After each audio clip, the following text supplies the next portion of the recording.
Well, welcome back to another.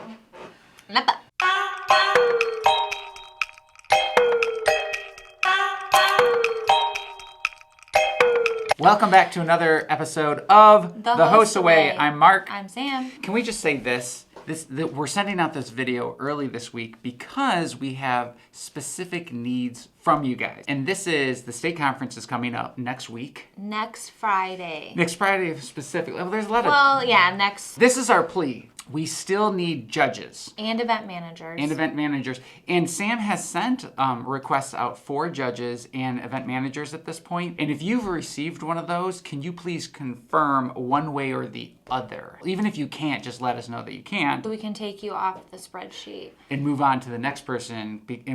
And speaking of the next person, if you haven't been signed up for anything and you're saying to yourself, why haven't they asked me anything? Please email us at samantha.poll@mhc.org and let us know and say, hey, I'm willing to do an event or 2 or 3. That would be great. Yeah, so specifically our needs are events that are happening on Friday, the live events, because most of the events have 2 to 3 sections of students, and we need an event manager and a judge for both section. And that also, so that requires the availability for Friday afternoon for 2 to 3 hours plus a video link. So we understand that we're asking a lot, but if you are available to help with that or know somebody who is, please let us know so we can get that secured. So if you're curious which events are in need right now, we're gonna list them for you. First one is biomedical debate. We need 6 judges. Home health aid, 3. Clinical nursing, we need 3 judges. Medical spelling, 4. Nursing assisting,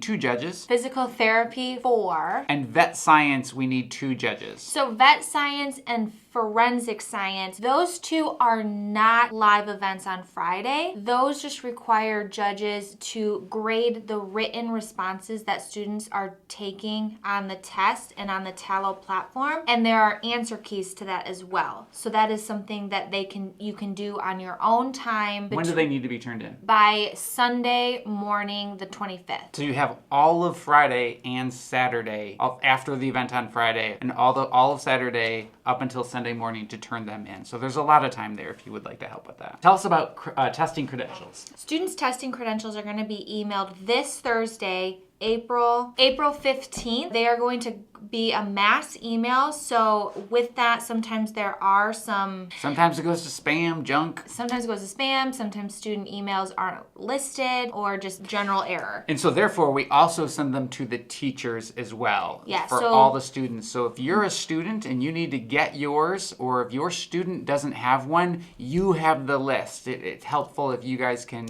pass those out to your own students so we don't get a lot of calls here at the office.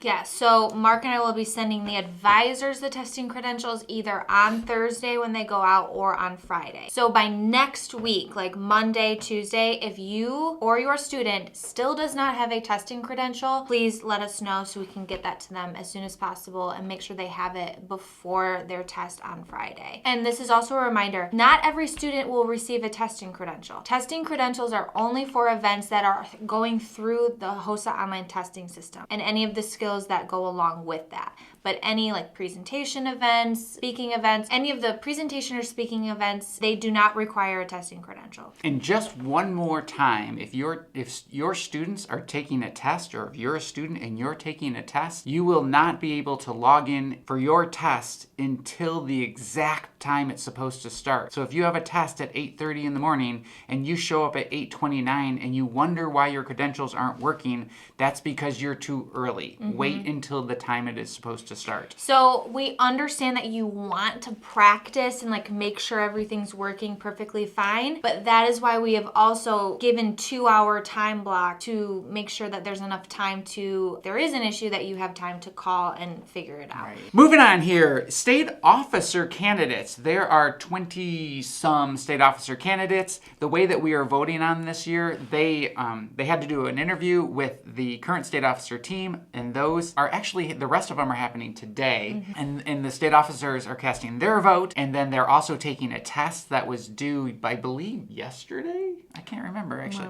Anyway, and then you get a vote. 1 vote per school, and you vote for 5 different candidates.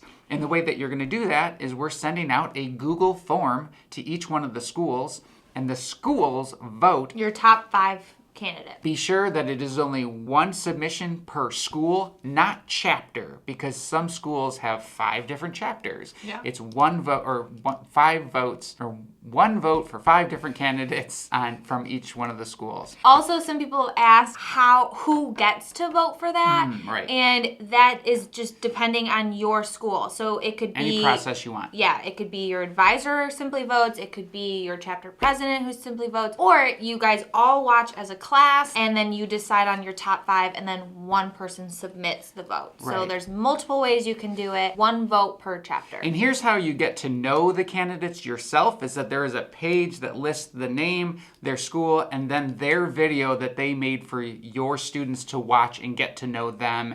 And they explain why they want to be a state officer and why they should be a state officer. So based on those videos, go ahead and vote. Thank you so much to those advisors who have been pitching in and helping above and beyond and judging several different events. We can not overexpress our gratitude for you because this is really difficult. We just appreciate your willingness to roll with the punches, but just really help these students out right now. And we also have some judges that help so much every year, like Bob Melee, every stinking year judges Use me and abuse me. 3 or 4 different events.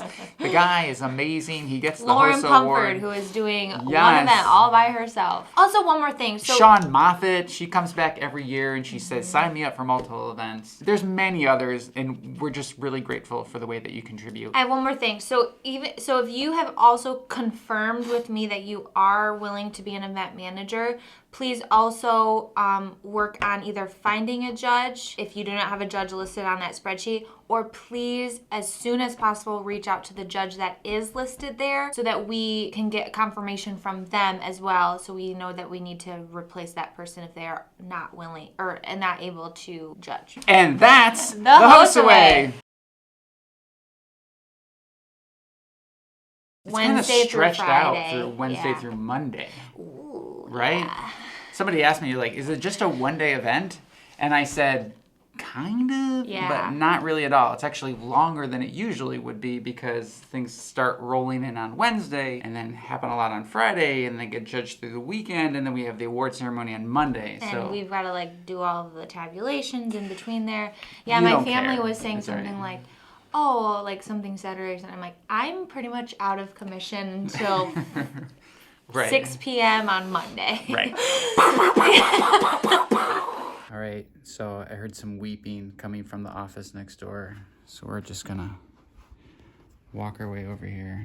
Sam is working on the spreadsheet, trying to get enough people.